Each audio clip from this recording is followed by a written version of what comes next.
63rd, you have the floor. Thank you, Mr. Speaker. Good evening. Good evening.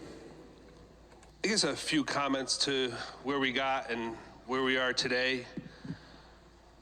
Been following this along, testified in front of the committee. A lot of concerns.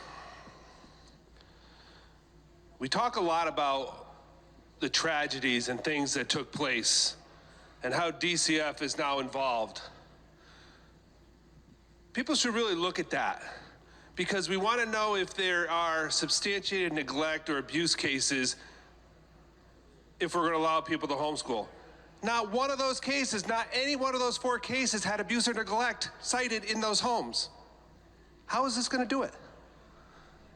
Why are we pinning homeschooling on abuse and neglect when those tragedies didn't have an abuse and neglect substantiated in those homes? What are we doing?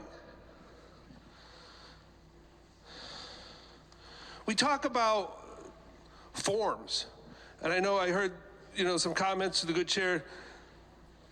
Yeah, it's a little complicated. If it's a little complicated, let's figure it out and get it out there so we know what we're doing. We don't even know if you don't do a form, it's not going to be followed up. There's no consequences, so just don't do it. There are so many issues. I've been following the legislation that passed in New Hampshire the same night of our public hearing.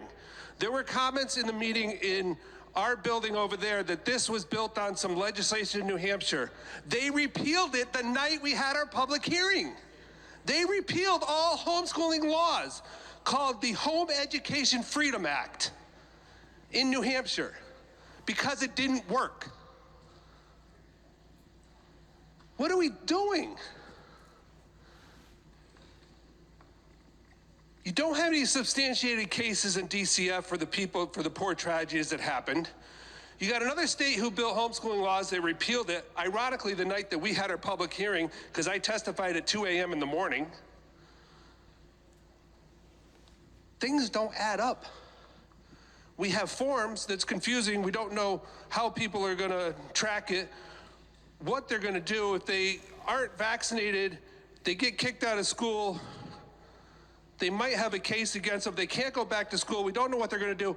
Bottom line, I know it's 90,000. It was said 72,000.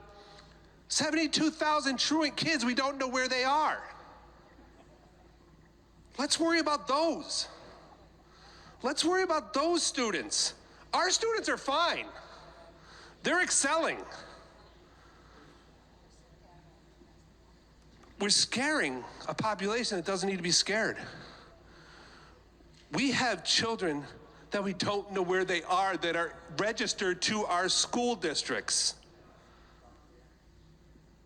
Come on. We have ECS grants that don't match up, so we can't fund our schools properly. Let's talk about that.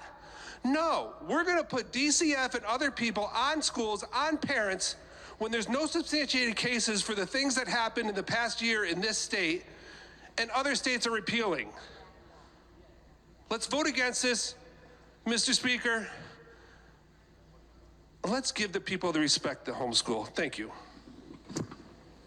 Thank you, sir. Representative Howard of the 43rd, you have the floor. You sound disappointed the way he said that. Not at all, sir. My apologies. Thank you, Mr. Speaker. Mr.